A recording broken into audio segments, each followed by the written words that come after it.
आइए दोस्तों, आज हम लोग पढ़ते हैं प्रश्नावली 2C का प्रश्न नंबर 4। जैसा कि आप लोग जान रहे हैं, कक्षा 10 की मैथ डॉक्टर मनोहर रे की जो नई बुक आई है, इसका आप लोग सलूशन यहाँ पे पढ़ रहे हैं। तो आज हम लोग पढ़ेंगे प्रश्नावली 2C का क्वेश्चन नंबर 4, 5 और 6। तो ध्यान से आप लोग पढ़िएगा क्योंकि परीक्षा निकट है।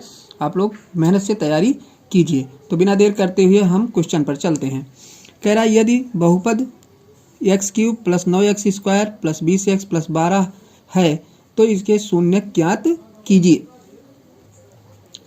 अब देखिए, इसके शून्य हमें पता करना है। तो शून्य पता करने के लिए त्रिघात, चूंकि त्रिघात बहुपद है ये, तो इसका शून्य पता करने के लिए हम पहले x बराबर 1 प्लस और माइनस का 1, मतलब एक बार प्लस लेंगे एक बार माइनस लेंगे, फिर प्लस माइनस का 2 लेंगे, फिर प्लस माइनस का कितना लेंगे 3।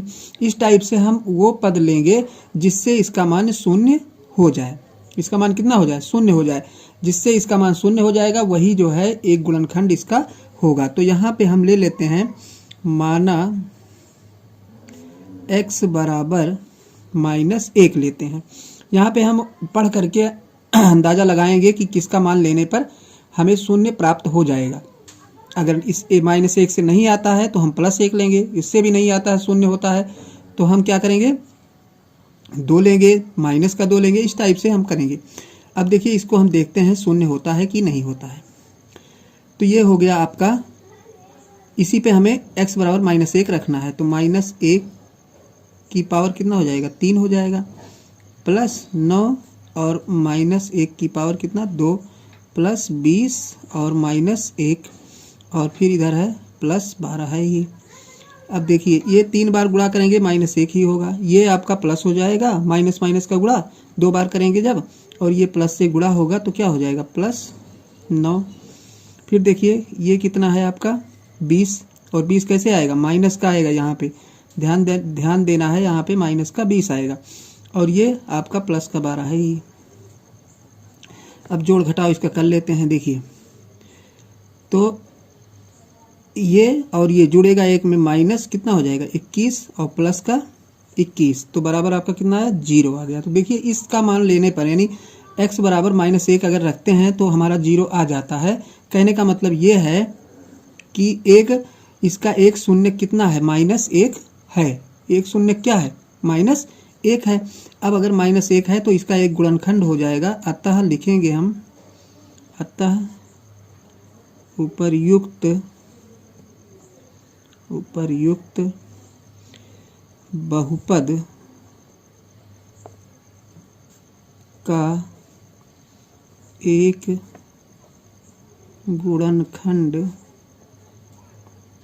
गुणनखंड बराबर होगा कितना? जैसे x बराबर हमने लिया कितना, x बराबर -1 लिया है, तो ये क्या हो जाएगा x + 1। इसको पक्षांतर करेंगे, इधर लाएंगे तो माइनस का क्या हो जाएगा प्लस हो जाएगा। अब ये गुणनखंड तो इसका ये हो गया। अब इसका अभी 2 गुणनखंड, मतलब 2 और प्राप्त करना है हमको। तो इसको प्राप्त करने के लिए हम इसमें जो है x + 1 से भाग करेंगे, यानी x³ + 9x² + 20x + 12। ध्यान से पढ़िए क्योंकि ये थोड़ा सा सवाल अलग टाइप का है। इसको आप लोग ध्यान से पढ़ेंगे तभी समझ में आएगा। तो इसको हम भाग करते हैं कितने से? जो हमने एक गुणनखंड इसका प्राप्त किया है x + 1 से। अब इसका हम भाग करेंगे। देखिए, x की पावर 2 बार ले जाएंगे, 2 यहाँ 1 यहाँ, तो x की पावर 3 हो जाएगा यहाँ पे, और प्लस x का इसमें गुणा कराएंगे तो x² कितना हो जाएगा x²। इसको घटाएंगे तो ये कट जाएगा, 9 में से 1 x² घटा तो बचा आपका 8x² और प्लस कितना बचा 20x।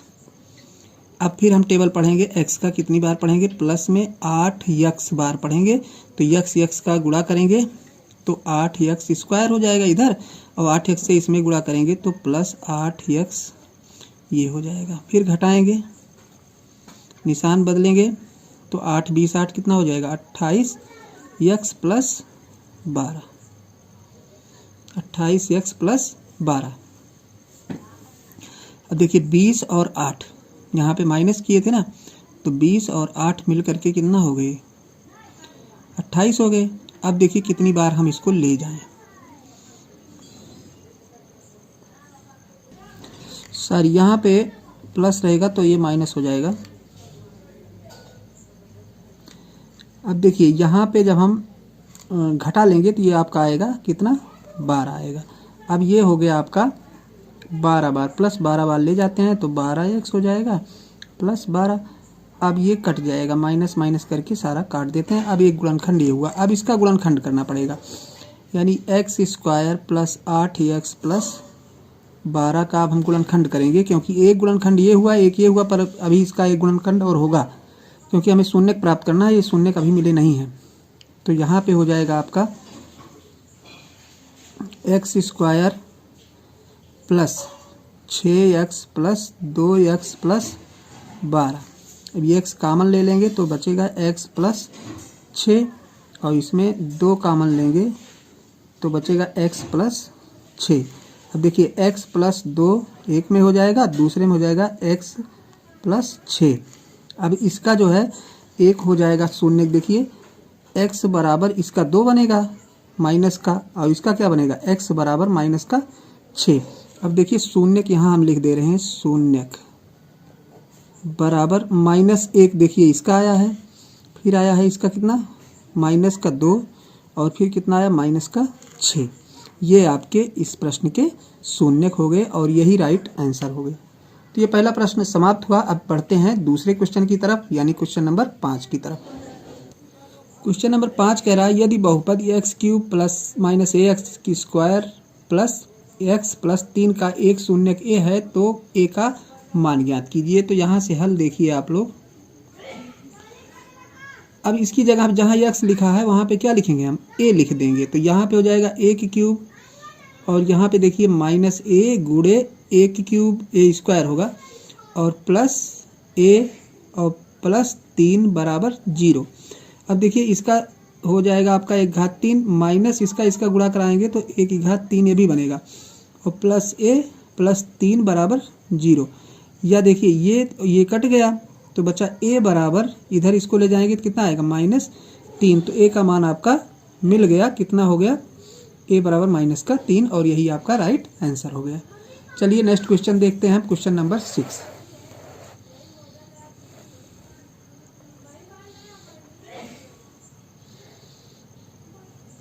चलिए क्वेश्चन नंबर देखते हैं 6। कह रहा है यदि बहुपद px x³ -5x square -2x plus 24 के दो शून्यकों का गुणनफल 12 हो तो इनके शून्यकों को ज्ञात कीजिए। अब देखिए इसका a बराबर कितना है 1 है, b बराबर कितना है -5, ये a का गुणांक है, b का, ये c का, ये d का। तो वही सब हमने यहाँ पे ऑलरेडी लिख दिया है। अब देखिए कह रहा alpha plus beta plus gamma, यानी तीनों शून्यकों का योग होता है -b बटा a। तो -b बटा a का मतलब कितना हो गया, -b लेते हैं, कितना है 5, और a का गुणांक कितना है देखिए 5, यहाँ भी माइनस है यहाँ भी माइनस, तो 5 बटा 1 बराबर कितना हो जाएगा 5। यहाँ देखिए अल्फा इंटू बीटा प्लस, ये सब प्लस है, और फिर बीटा इंटू गामा, और फिर है अल्फा इंटू गामा, प्लस करके सब है, यानी शून्यकों के एक दूसरे को एक साथ ले करके गुणा करके उनका योगफल। तो c बटा a होता है, c कितना है -2 है, और a का मान कितना है, a का मान 1 ही है, तो ये बराबर -2 हो जाएगा। फिर इसका मान देखिए alpha into beta into gamma का मान, ये 24 बटा कितना हो जाएगा 24 बटा माइनस का 24 बटा 1, तो बराबर हो जाएगा आपका 24। ये आपका हो गया 24, और वो भी किसका माइनस का 24 होगा, क्योंकि इसके साथ में माइनस लगा, यहाँ पे क्या है प्लस है, तो प्लस माइनस का माइनस ही होगा। चलिए अब देखिए किसका मान हमें प्राप्त करना है। ये समीकरण नंबर 1 इसको मान लेते हैं, ये समीकरण नंबर 2, और ये आपका समीकरण नंबर 3। अब यहाँ लिखते हैं समीकरण 3 से, समीकरण 3 को लेते हैं, इसी से हम मान ज्ञात करेंगे। अब देखिए यहाँ पे दिया गया है अल्फा बीटा गामा, तीनों का मान कितना है -24 है, तो अल्फा और बीटा यानी 2 की कह रहा है, यहाँ पे देखिए सवाल में कह रहा है दो शून्यकों का गुणनफल 12 है, तो कहने का मतलब अल्फा बीटा का मान 12 है, तो यहाँ 12 लिख देते हैं गुणे गामा बराबर -24। फिर देखिए या गामा बराबर 24 से भाग करेंगे तो कितना आएगा -2 आ गया, यानी इसका मान कितना हो गया, गामा का मान -2। अब यहाँ पे गामा का मान समीकरण 1 में रखने पर, अब 1 में रख देते हैं, किसका मान रखना है, गामा का मान समीकरण 1 में रखना है हमको, तो 1 में हम रख देते हैं। एक समीकरण नंबर कहाँ है, यही है, alpha plus beta plus gamma. तो अल्फा प्लस बीटा यानी अल्फा प्लस बीटा और प्लस गामा की जगह पे हमको लिखना क्या है, -2 लिखना है, और ये सब मिला के कितना हो रहा है, 5 हो रहा है, 5 लिख देते हैं। या अल्फा प्लस बीटा बराबर, ये जाएगा उधर तो क्या बनेगा, इधर क्या है माइनस, उधर क्या हो जाएगा प्लस, यानी 7 बन जाएगा। तो देखिए अल्फा प्लस बीटा बराबर कितना हो गया, 7 हो गया। अब ये समीकरण नंबर हम 4 मान लेते हैं। आगे बढ़ते हैं, सवाल ध्यान से समझिएगा क्योंकि थोड़ा सा टिपिकल है, तो यहाँ से हम आपको फिर समझाते हैं। अल्फा माइनस बीटा का होल स्क्वायर बराबर हम लिख सकते हैं अल्फा माइनस बीटा का होल स्क्वायर बराबर, तो अल्फा माइनस बीटा का होल स्क्वायर बराबर होता है अल्फा प्लस बीटा का whole square -4 alpha into beta, ये होता है। अब देखिए यहाँ तो लिख देंगे अल्फा माइनस बीटा का होल स्क्वायर।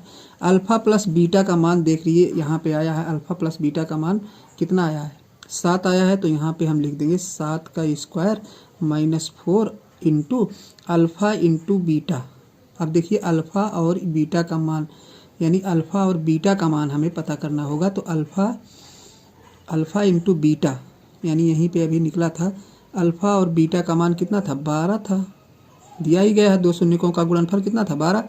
अब देखिए अल्फा माइनस बीटा का होल स्क्वायर बराबर 49 माइनस 48, या अल्फा माइनस बीटा बराबर 49 में से 48 घटाएंगे 1 आएगा, इसका होल स्क्वायर, या अल्फा माइनस बीटा बराबर 1, इसका वर्ग घटाएंगे तो इसका वर्गमूल निकालना पड़ेगा, तो इसका वर्गमूल भी 1 ही होता है।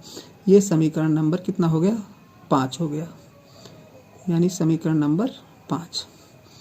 अब समीकरण 1 और 5 को सरल करते हैं। समीकरण 1 और 5 को हल करना है, तो एक ये है, अरे सॉरी एक नहीं, 4 और 5 को, यानी अल्फा प्लस बीटा बराबर 7 और अल्फा माइनस बीटा बराबर 1। देखिए ये तो कट जाएगा, 2 अल्फा बराबर 8, या अल्फा बराबर 2 से भाग कर देंगे कितना आ जाएगा, 4। अब अल्फा का मान रख देते हैं, अल्फा का मान समीकरण कितने में, 4 में रखने पर, अब यहाँ पे रखते हैं अल्फा बराबर कितना आया, 4, तो 4 प्लस बीटा बराबर 7, या बीटा बराबर आपका ये जाके घट जाएगा तो कितना बनेगा, 3। अब देखिए तीनों शून्य प्राप्त हो गए, एक आपके आ गया कितना, शून्यक बराबर 1 आपका आया कितना, ये देखिए 1 आया था कितना यहाँ पे 2, -2 है, 7 है, और कितना आया 3, ये आपका क्या हो गया, राइट आंसर हो गया। तो आज ये चैप्टर आपका फिनिश हुआ, समाप्त हुआ। अब मिलते हैं नेक्स्ट वीडियो में अगला चैप्टर लेकर के, तब तक के लिए धन्यवाद।